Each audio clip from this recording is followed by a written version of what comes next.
So, good morning everyone, and welcome to BCU, your new university. Welcome to the campus, and welcome to your home for the next 3 years. My name is Claire Theakston, and I'm Head of Student Affairs. This is Sarah Wilkes, my deputy. Sarah has a few updates for your programme today, and she'll tell you about those in a moment. But first, I just wanted to invite you to visit our offices at any time if you have any questions about university life. At Student Affairs, we offer advice on all kinds of questions: academic, careers, accommodation, sports and social activities, and student welfare. My team is in the offices located on level 2 of this building, and we're open from 8:30 to 5:30 Monday to Friday. So as I said, please don't hesitate to come and see us if you need information on anything to do with life here at BCU. Now, just before Sarah speaks to you, I'm going to hand you over to Patrick O'Connor. Patrick is a second-year student, and he's going to give you a personal account of what it's like to be a student here at BCU.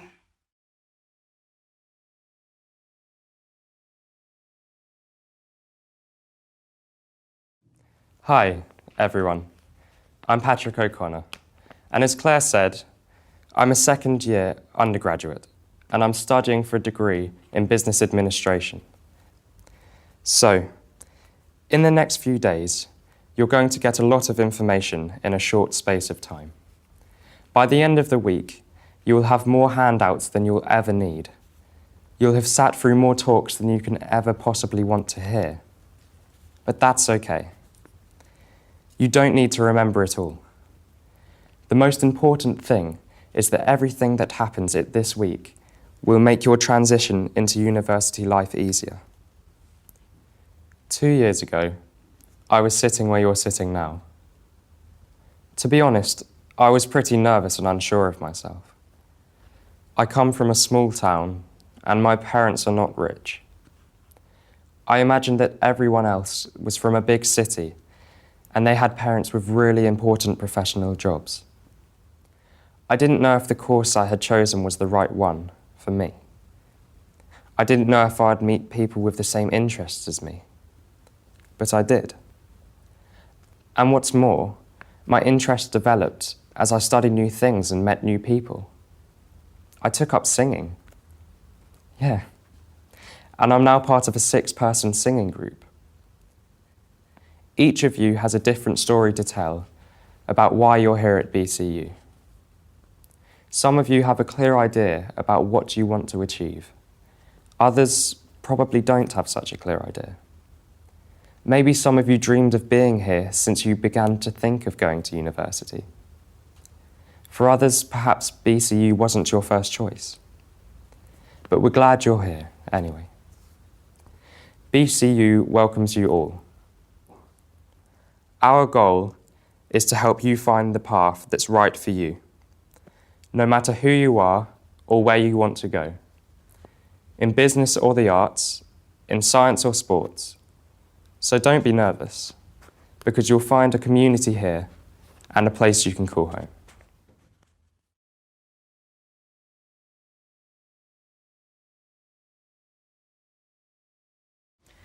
Thank you very much for that, Patrick.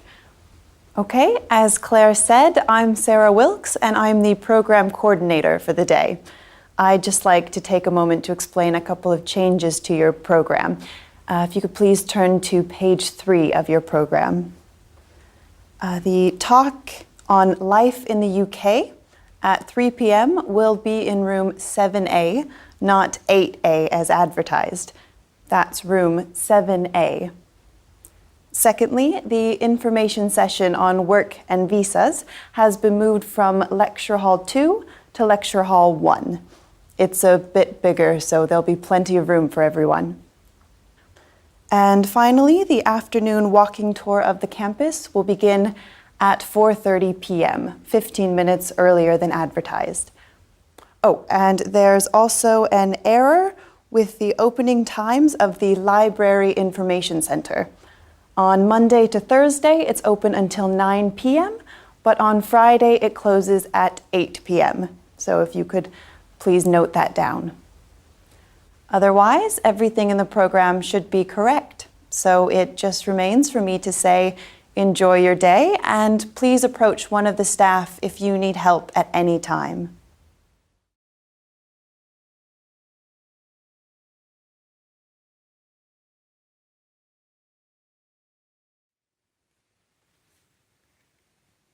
Today, we're going to look at a slightly different area of mathematics, but one which continues to be relevant and important in many contexts: banking, programming, sending military information.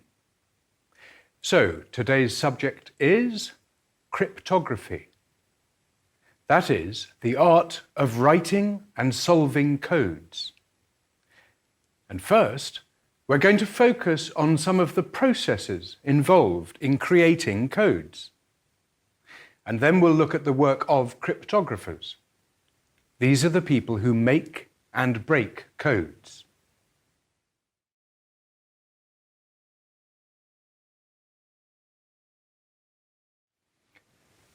Okay, so let's look at some simple codes to begin with.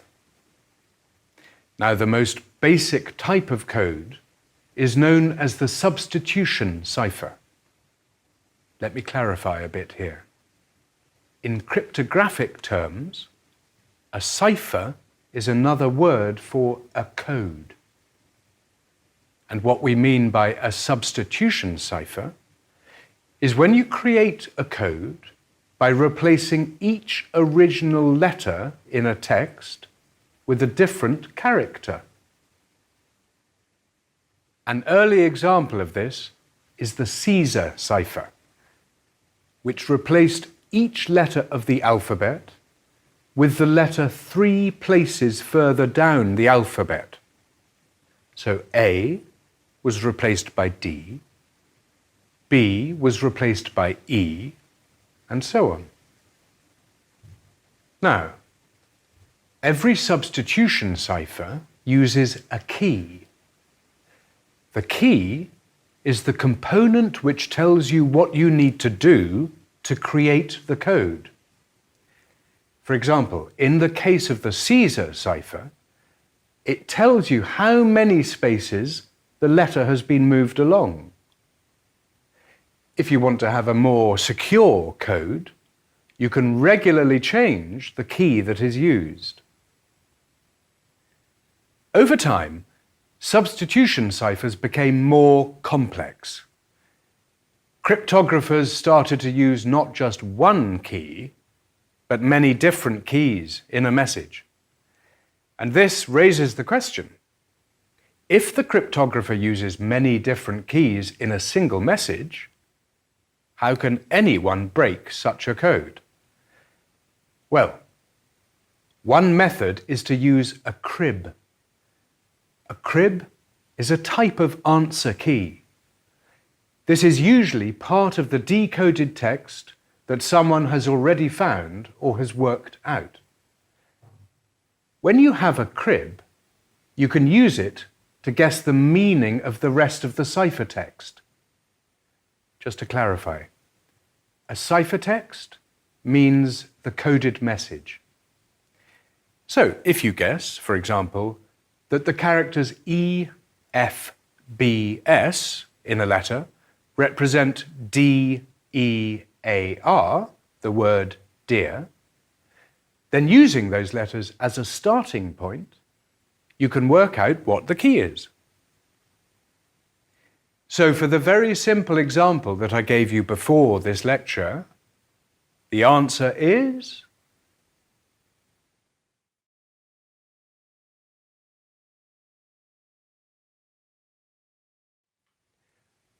but without a crib, complex substitution ciphers were very difficult to break.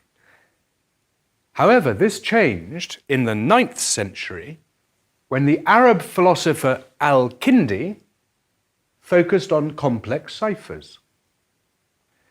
Al-Kindi's method for breaking codes was called frequency analysis. He realized that in any language, different letters appear with a certain frequency. In English, for instance, the letter E accounts for 13% of all letters in a text. Other letters, such as X and Z, are much less frequent. Each letter also has a different personality. The letter Q, for example, it's a comparatively rare letter.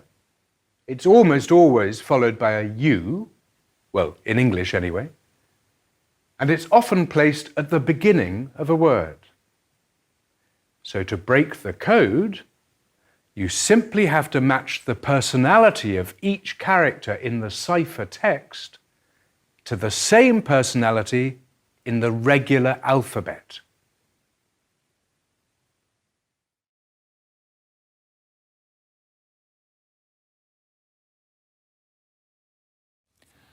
Okay, so we've looked at the subject of ethics in sport in quite a lot of detail. What I'd like to do now is to summarise some of the main points we've covered. So first, we looked at the distinction between gamesmanship and sportsmanship. What is the difference between them? Well, gamesmanship, if you remember, is the principle, the idea that winning is the most important thing. Winning is everything. You do whatever you can to win. And it's also the idea you're only guilty of doing something wrong if you're caught. And it happens in all sport. So an example of gamesmanship is deliberately injuring an opponent or faking an injury, pretending you're hurt when you're not. Another example is using performance-enhancing drugs in cycling, or in football, maybe unfair play, like wasting time when your team is winning. So gamesmanship is what most people consider to be unethical behaviour. But it's important to remember that the people who practice gamesmanship don't always think they're doing something wrong. They think it's the responsibility of the referee to enforce the rules, so if the referee doesn't catch them, they're not breaking the rules. Okay, how is sportsmanship different? Well, sportsmanship represents a more ethical approach to sport. It's based on the principle that the goal is not just to win, but to win by keeping to the rules. So, to win with honour, if you like. And like gamesmanship, you find sportsmanship in all sports. Sportsmanship is often more associated with amateur sport. In other words, when people are doing a sport because they love it, not because there's a lot of money involved. With sportsmanship, the belief is that the competition is important, but the most important thing is to practice that sport in an environment of honesty and respect. So what does that mean exactly?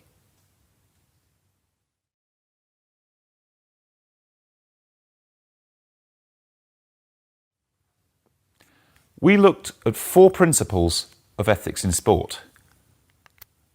So firstly, fairness. Fairness in sport is defined as following the rules. That doesn't just include the participants, the players.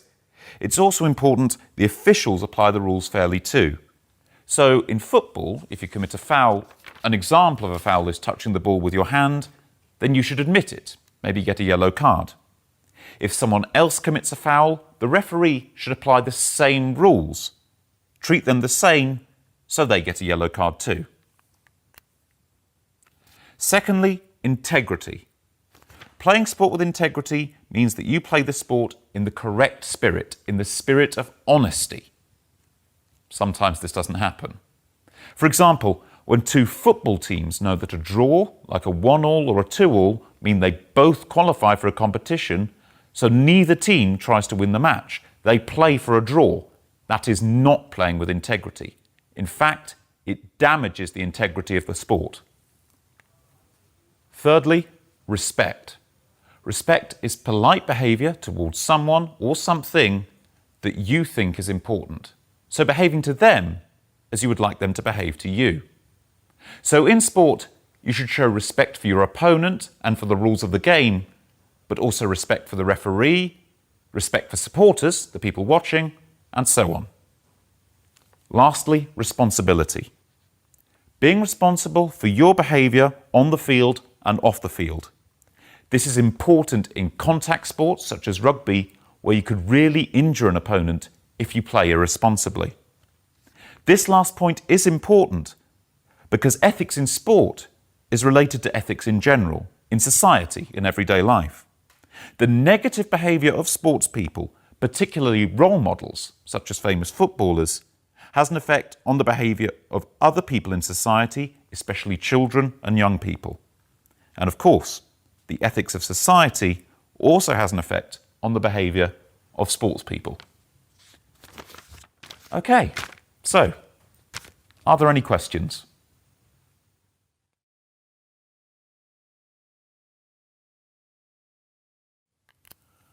Well, gamesmanship, if you remember, is the principle, the idea that winning is the most important thing. Winning is everything. You do whatever you can to win. And it's also the idea you're only guilty of doing something wrong if you're caught. And it happens in all sport. So an example of gamesmanship is deliberately injuring an opponent or faking an injury, pretending you're hurt when you're not. Another example is using performance-enhancing drugs in cycling, or in football, maybe unfair play, like wasting time when your team is winning. Secondly, integrity. Playing sport with integrity means that you play the sport in the correct spirit, in the spirit of honesty. Sometimes this doesn't happen. For example, when two football teams know that a draw, like a 1-1 or a 2-2, mean they both qualify for a competition, so neither team tries to win the match. They play for a draw. That is not playing with integrity. In fact, it damages the integrity of the sport. This last point is important because ethics in sport is related to ethics in general, in society, in everyday life. The negative behaviour of sports people, particularly role models, such as famous footballers, has an effect on the behaviour of other people in society, especially children and young people. And of course, the ethics of society also has an effect on the behaviour of sports people. Okay, so, are there any questions?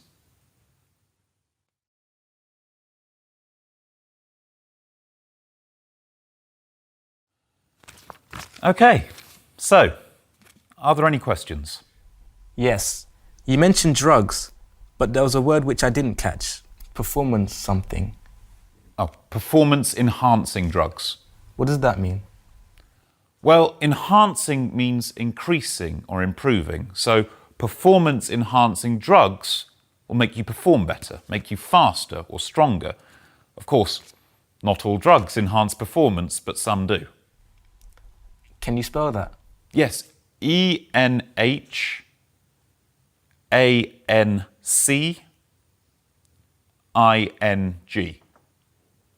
I'm not sure I understood what you said about gamesmanship. Do some people believe this is a good approach? Yes, that's right. They believe in winning at any cost. Could you just repeat the part about fairness? Yes, fairness means participants or sports people following the rules and the officials applying the rules to everyone. And referees and officials are the same thing, is that right? Well, not always. It depends on the sport. An official is anyone in a position of authority, and the referee is the main official in a sport such as football or basketball.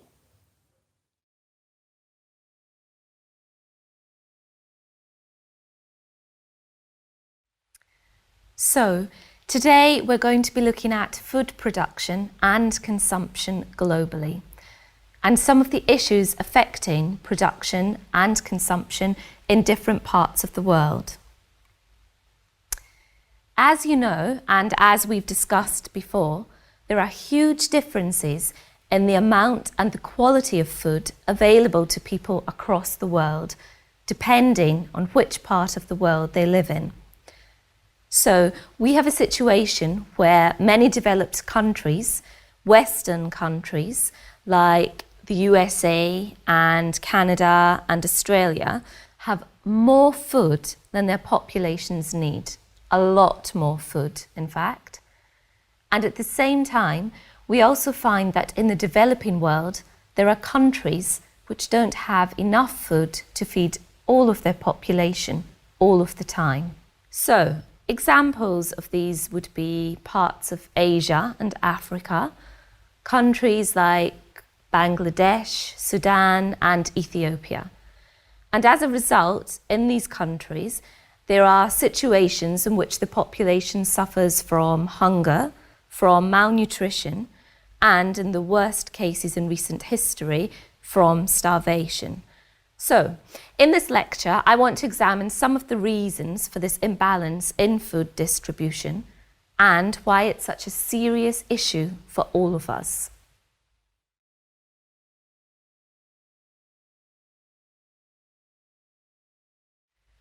So, let's look first at the historical background.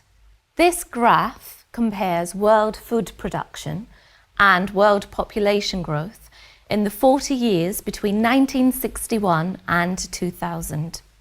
In the 1960s, there was a lot of concern in the West about population growth. It was thought that the world population would increase faster than food production, and that therefore there would be a reduction in food supply globally. There would be less food, basically. But in fact, as you can see, the opposite happened. Both food production and the world population increased, but the growth in food production was actually greater than population growth. And this was because of a number of factors. But mainly it was because of better technology and because farming methods became more efficient than in the past.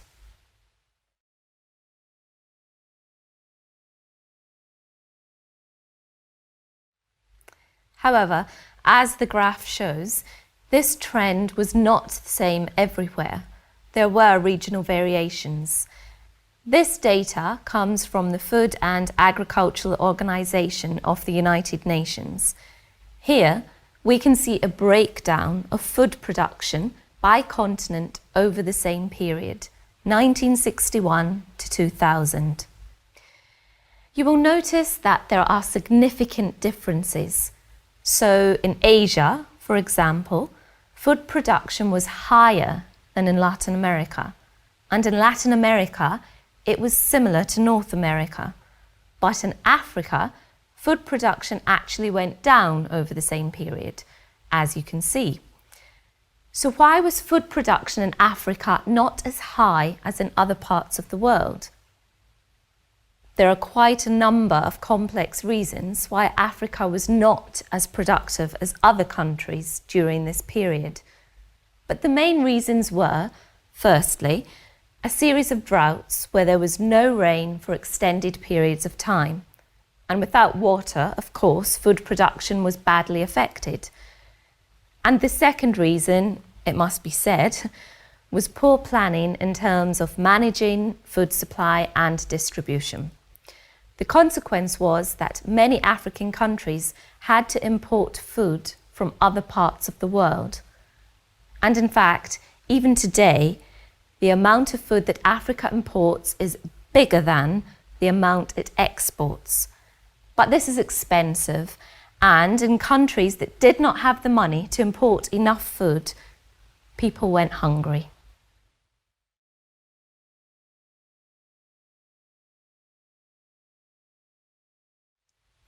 According to figures from the American Association for the Advancement of Science, we produce enough food for every person on the planet to consume an average of 2,790 calories a day. So, why are there still so many problems in terms of food supply? Why do we still see large parts of the world suffering from hunger and malnutrition?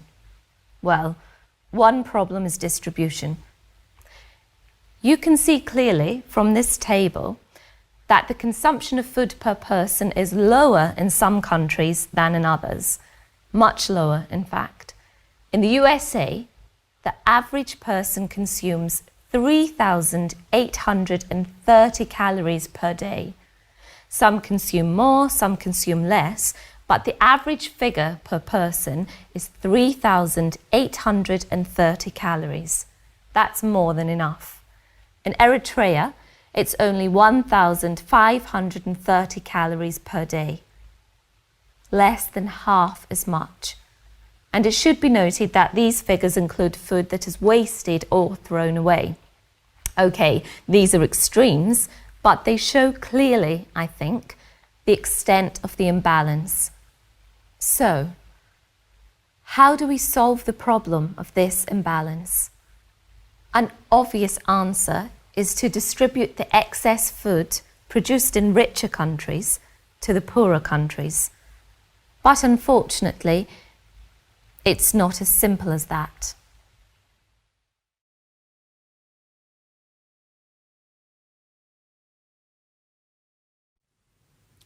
Good morning. Today I'm going to talk about environmental change and its effect on different societies throughout the ages.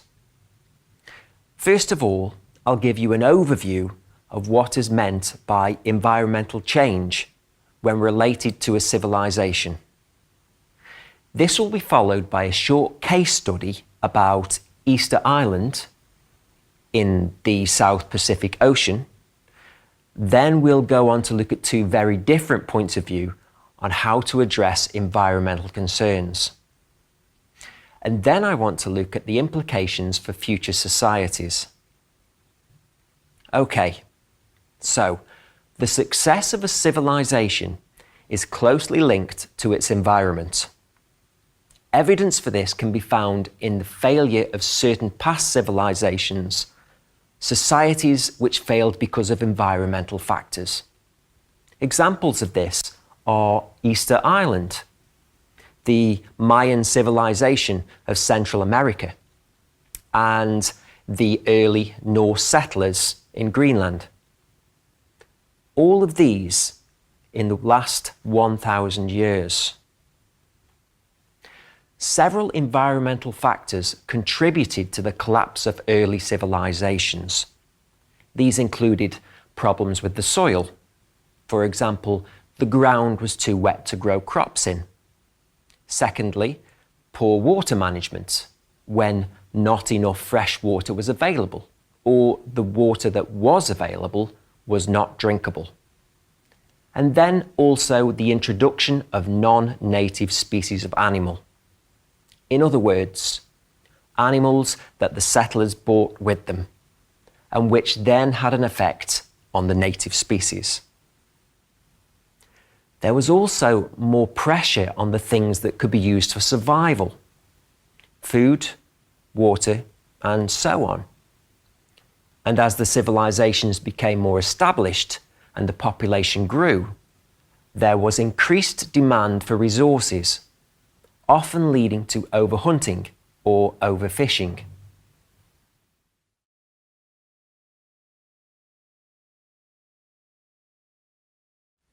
In most cases, it's likely that more than one factor caused this collapse. This failure of a particular society because of changes to the environment. This is certainly the case with Easter Island, the Polynesian island famous for its stone statues. According to early researchers, the people who settled there changed the environment by cutting down many of the native palm trees and clearing the land to use for agriculture, for farming. This seems to make sense. As we know, there was a lot of farming on the island, and removing trees certainly affects the local environment. But when archaeologists examined the area in greater detail in the year 2000, they also found the bones of thousands of rats buried in the ground. Now, There were no rats on Easter Island before the settlers came. They arrived with the settlers in their boats. Modern archaeologists believe that the rats also contributed to the rapid destruction of the palm trees by eating all of the seeds, the palm nuts. So there were several things happening which had an effect over time.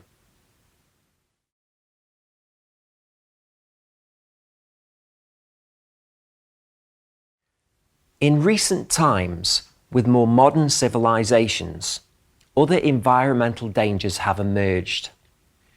Chemical pollution, energy shortages, so not enough energy, and of course, climate change. I want to look at two different views on how we can tackle these problems facing our environment and our civilization. Two different stances on the situation: the technocentric view and the ecocentric view. The technocentric view is that nature is there to benefit us, to benefit humans. As the Earth's most important species, we humans are in charge. According to technocentric thinkers, if there is a shortage of food or energy resources, people often look for a technological solution. In this way, we can continue to grow economically. So in their opinion, economic growth is a good thing. The ecocentric view is that the Earth is here for all species, not only for humans. Ecocentric thinkers believe it is a mistake to think that we can manage nature. In their view, nature is complex, and we still don't fully understand it. So ecocentrics believe that it is our responsibility to protect nature and to preserve existing ecosystems as much as possible.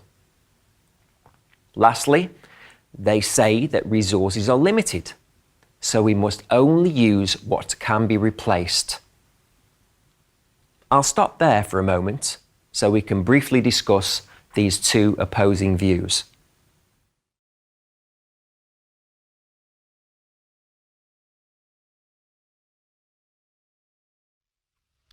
So today we're going to be looking at graphene. Graphene is a material that you all will have heard of, I'm sure. It's been in the news a lot recently, and it has some remarkable properties which we're going to look at in some detail. I want to cover the history of graphene and briefly outline how it's produced. But just to start, what actually is graphene? Well, graphene is the name given to a sheet of graphite which is only one atom thick. And as you know, graphite is a form of carbon with a layered structure. And graphene is only one layer thick. So that's the first thing to note, that it's an incredibly thin material. And because it's so thin, it's very flexible, but also extremely strong and chemically stable. It's also highly conductive. That is to say, it conducts heat very effectively, so it has a lot going for it. Graphene was first discovered by the German chemist Hans Peter Boehm and his team in 1961. But it wasn't developed further into the beginning of this century, so around 2000, 2004. A number of scientists had recognized the potential, the possibilities of graphene. One of them was the physicist Andre Geim of Manchester University in the UK. His vision for the new material was to use it to make foldable computing devices, computers, or smartphones with screens that you could bend and fold. His thinking was that this would have significant benefits from a commercial perspective, because using graphene, you could produce a flexible smartphone or tablet that is almost unbreakable, which is pretty amazing when you think about it.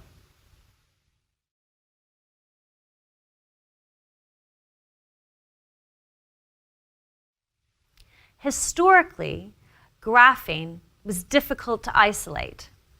It wasn't until 2004 that Andre Geim and his team discovered a simple way to produce it. The technique they used is known as mechanical exfoliation. What they did was they began with a 25 millimeter thick piece of graphite and started to split it horizontally to make it thinner. So this process involved repeatedly dividing the graphite layer by layer until only one layer remained. Now, Geim's technique is very successful at producing small amounts of high-quality graphene. However, for many businesses, mechanical exfoliation is not really satisfactory because it's very difficult to manufacture large quantities of graphene using this process. In practical terms, it just takes too long to produce graphene in this way.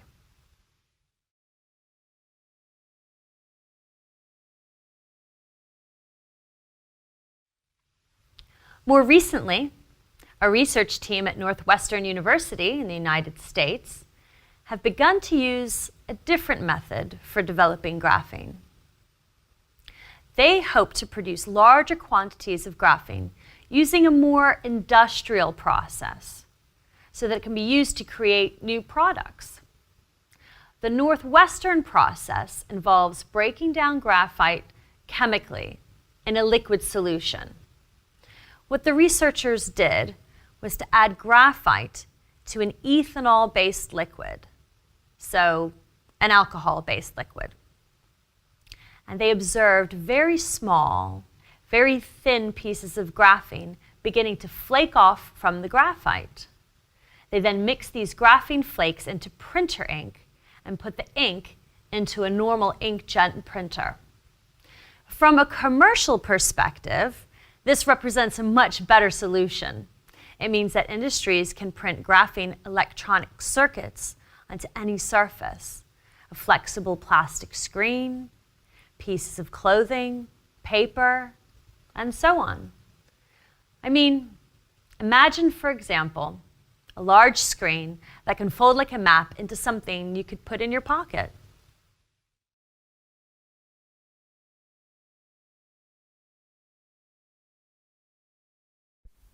Right, okay, so this morning I want to talk about a material, a building material, from a range of perspectives. The material I've chosen is something that we see every day. It affects the way we travel, the way we work, and the cities that we live in. It's probably all around us at this very moment. So, I'm talking about concrete. Technically, concrete is defined as a composite material of water and coarse granular material embedded in a hard matrix. And of course, it's something that we are all familiar with. Historically, it has been the main building material for large-scale construction. In fact, the earliest large-scale users of concrete were the ancient Romans. Both the Colosseum and the Dome of the Pantheon in Rome are actually made of concrete. Although it was used less after the end of the Roman Empire, construction work in the mid-18th century was often influenced by Roman design, and this helped concrete to become popular again. Today, concrete is, by weight, the most widely used man-made material. The largest sector of the concrete market, ready-mix, is worth approximately $100 billion. So, in that respect, it's been commercially very successful. In practical terms, concrete is a versatile substance. You can build quickly with it, it's strong, and it lasts a long time. For example, the Assyrian Jawan Aqueduct, which is made of waterproof concrete, was built in 688 BCE. There are, However, some environmental impacts. Producing and transporting concrete uses a lot of energy. It also uses a lot of water, which we all know is a precious natural resource. And finally, there's the question of what it looks like. A lot of people would say that visually, concrete isn't very attractive. And it's true that many concrete buildings are not very beautiful to look at. I mean, look at the university library for a start.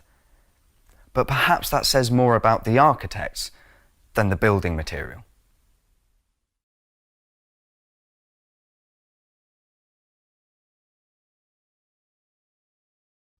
In today's lecture, we're going to look at the significance of personal names in different cultures.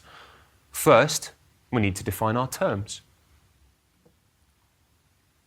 What do we mean by terms like family name or given name? After that, we'll look in detail at naming traditions in two specific cultures.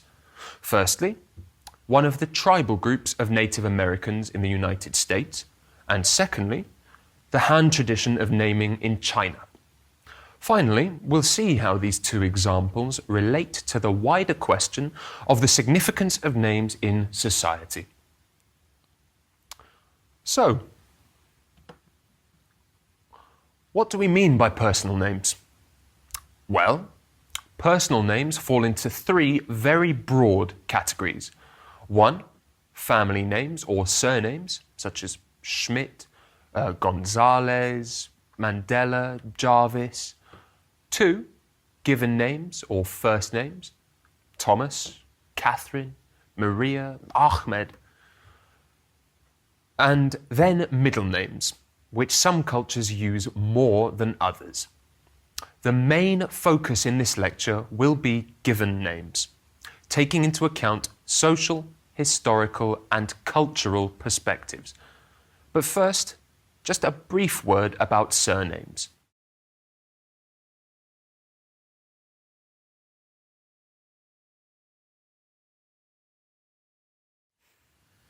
Surnames, or family names, are the names that show that a person belongs to a particular group. This could be a family group or tribal group, like the MacDonalds in Scotland, or it could be a geographical group, people who come from the same village or region. The names de Silva and da Costa in Portuguese, for example, refer to people who live in or near the forest or near the coast. Silva means wood or forest in Portuguese. Costa is coast. Surnames can also refer to an occupational group. So names like carpenter or baker. A carpenter is someone who makes things from wood. A baker is someone who bakes bread. So, in the past, you maybe had a man in a village called John, and he was the man who made the bread for the village. So, he was known as John the Baker. John Baker. In many cultures, we also find patronymic surnames, surnames taken from the name of the father. There are many examples of patronymic names in Northern Europe and Scandinavia, such as Eriksson, son of Eric in Swedish, or Ivanovna, daughter of Ivan in Russian. In modern society, surnames have become very important for administrative reasons. But compared to given names, in most countries, they're a relatively recent phenomenon. So, for example, in the Netherlands and Japan, surnames were not in common use until the 19th century.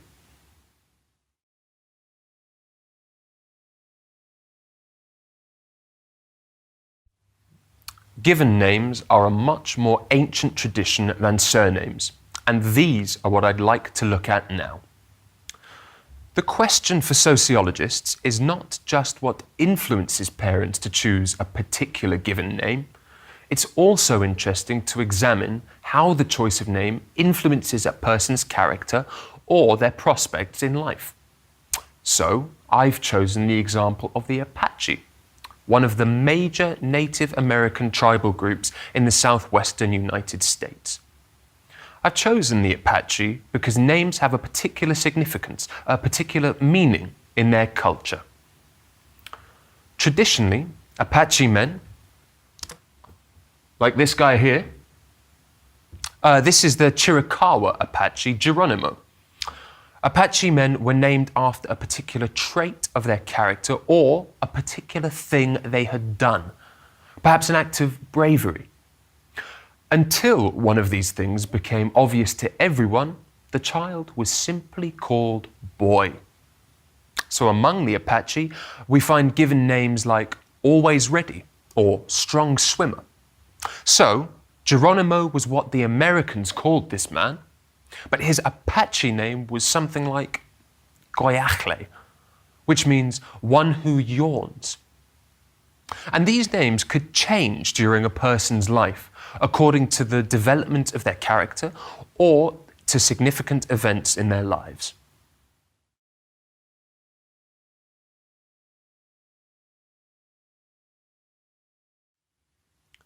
Okay, let's look at naming traditions of Apache women. Now, the women in Apache culture were named in the same way as the men, that is, after a character trait or significant action. Some women could also be named after things in nature, things familiar to the tribe. So, for example, something like morning star or bird singing. However, the main difference between men's and women's names in Apache culture was because they had different lives, different roles in society. So, for Apache women, life was more domestic. And so they had fewer significant events in their lives. And the names they were given reflected this.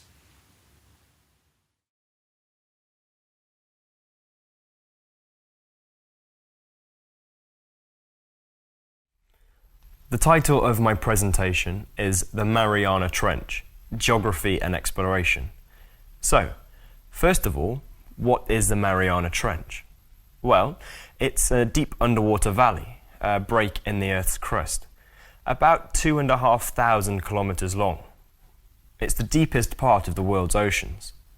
At the deepest point, a place known as the Challenger Deep, it's 11 kilometers below the surface of the Pacific Ocean, near the island of Guam. This is approximately 2,400 kilometers east of Manila in the Philippines, which you can see here on slide 1. Okay, there are about 20 similar trenches in the world's oceans. They're formed when two plates of the Earth's crust meet and one is forced under the other. There are several reasons that scientists explore these trenches. One is to find microorganisms that could lead to new discoveries, for example, in medicine. Another reason is to examine the rocks and hopefully learn more about why earthquakes and tsunamis take place. And lastly, to maybe find new species, because it's possible that there are forms of life down there that no one has ever seen before, which is very exciting. Although they have sent men up to the moon, up until now, the very deep ocean has still not been explored properly. The depth of the Mariana Trench was measured by British scientists in 1875 using a rope, and again in 1951 using an echo sounder. But it was only recently that people actually went down into the trench itself.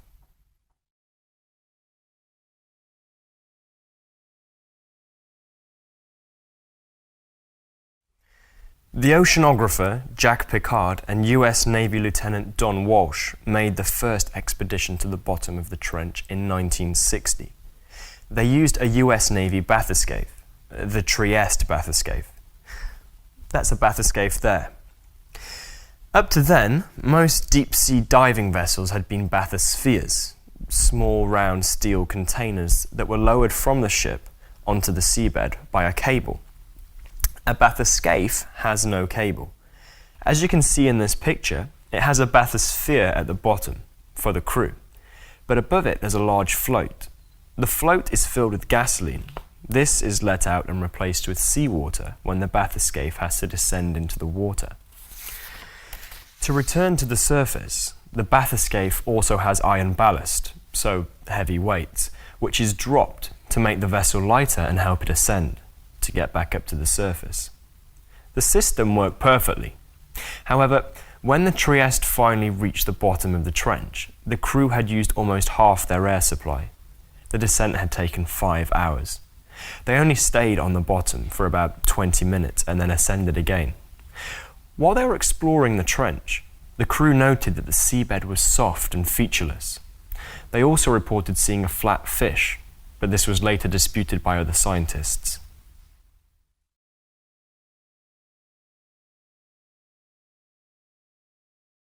The Trieste bathyscaphe reached the Mariana Trench 5 hours after it had begun its descent from the surface. However, whilst it was descending, one of the windows in the vessel cracked under the intense pressure. The 2 crew members were concerned about this, and so they reduced the time they had originally planned to spend on the bottom. When they had completed a quick observation of the environment, they returned to the surface.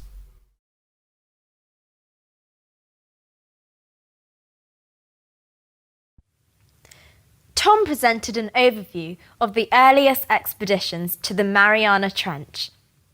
I'd like to tell you about a more recent high-profile exploration of the same area. Despite all the scientific interest in the trench, there haven't been many expeditions. This is mainly due to the huge costs involved in getting so far below the surface. So, as we heard from Tom, the Trieste explored the region in 1960. The next expedition took place on the 26th of March 2012. The person who undertook this descent was the film director James Cameron, whose most famous film is probably Titanic, made in 1997. He went down alone in a new type of deep-sea vessel that used special foam for flotation and had engines to power it. He also took with him more scientific equipment than the earlier expedition. The purpose of his journey into the deep was to confirm what the Trieste had seen and to find out as much as he could about the deep-sea environment. Once Cameron had reached the bottom, he was able to explore the seabed. He spent 2.5 hours there recording information using digital cameras. While he was driving around on the seabed, he also observed that the terrain was soft and flat. But unlike the previous expedition, he saw no fish, only small crustaceans, creatures like shrimps or prawns.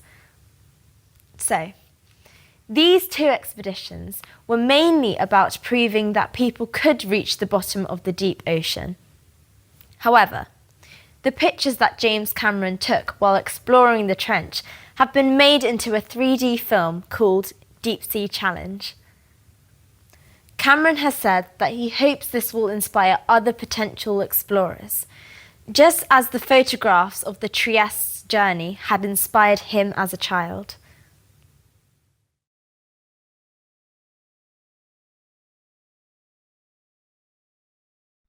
I'd like to talk today about a condition known as synesthesia and its possible causes.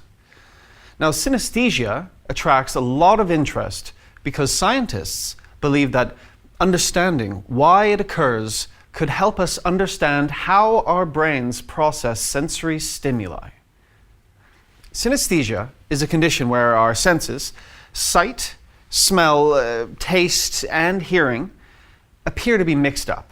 So, rather than just hearing music, or tasting food, or seeing numbers on a page, a person with synesthesia, a synesthete, experiences an extrasensory response to a stimulus.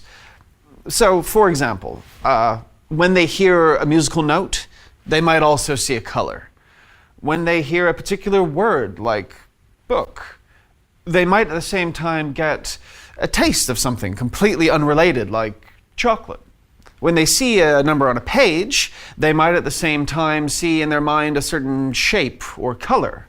Most synesthetes find these associations pleasant rather than unpleasant. Because of this, synesthesia is not considered an illness.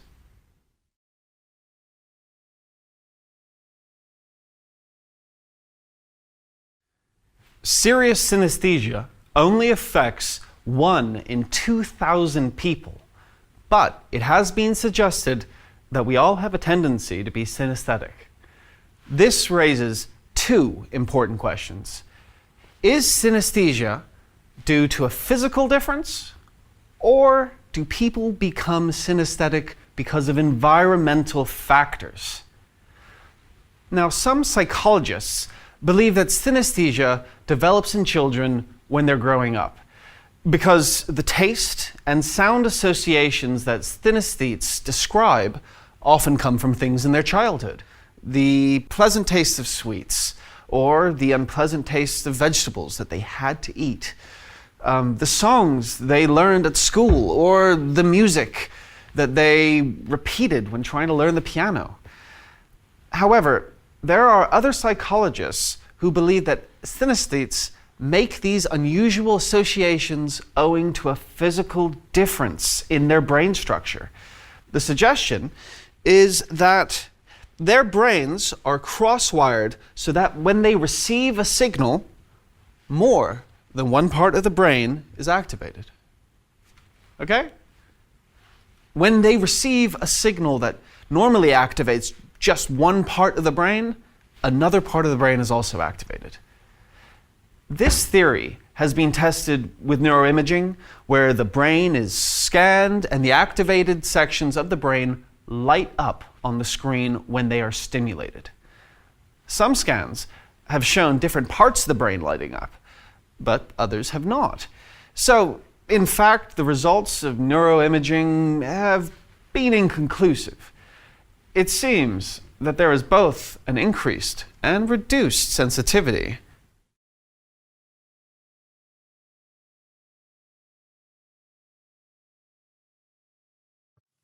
So, we are looking today at new trends in tourism, how tourism has changed in recent years due to economic, social, and environmental factors, and how these perspectives are shaping the way that we view travel and travelers.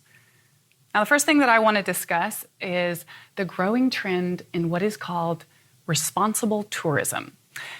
Air travel is becoming cheaper and easier. The number of people who want to travel is increasing, especially from emerging economies like China.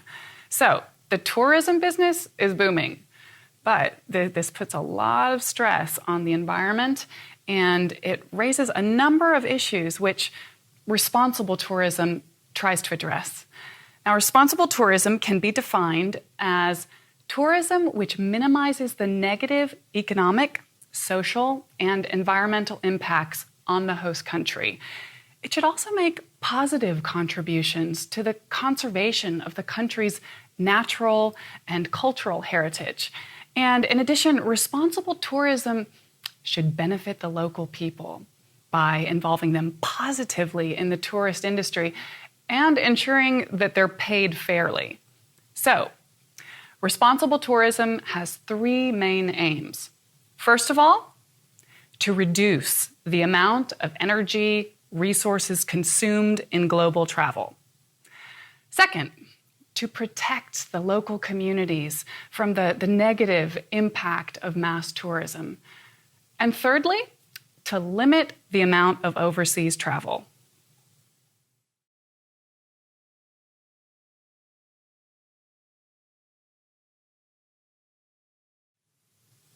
In response to these 3 main aims, I want to argue that responsible tourism has several key principles.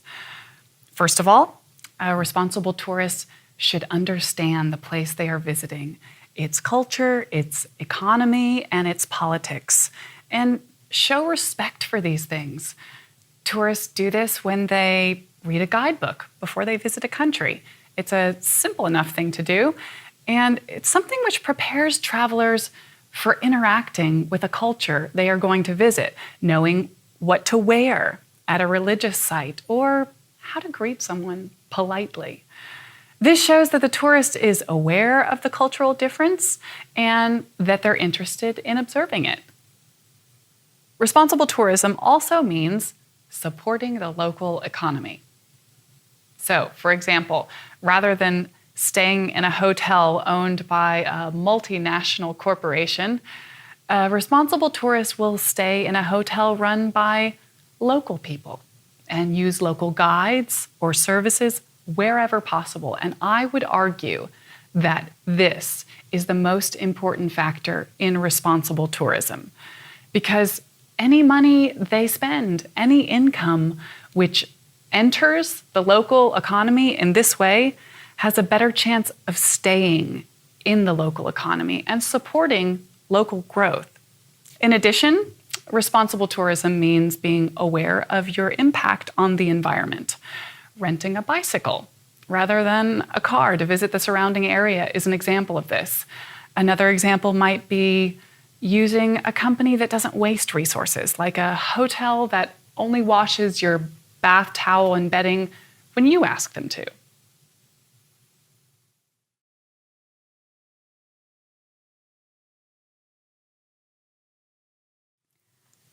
Responsible tourism may involve different practices in different places, but I would argue that the most important thing is the attitude of the traveler, the respect that the traveler shows to the people and environment that they are visiting. By showing this respect, both the traveler and the host can benefit from tourism. The host benefits economically because more tourism brings more money into the region. And the traveler, well, the traveler benefits from knowing they're making a positive contribution. They get that feel-good effect. Furthermore, by showing respect, the traveler creates the conditions where he or she can get closer to the culture of a particular place. The more you respect a culture, the more likely it is that you'll get closer to it and see parts of it that outsiders don't usually see.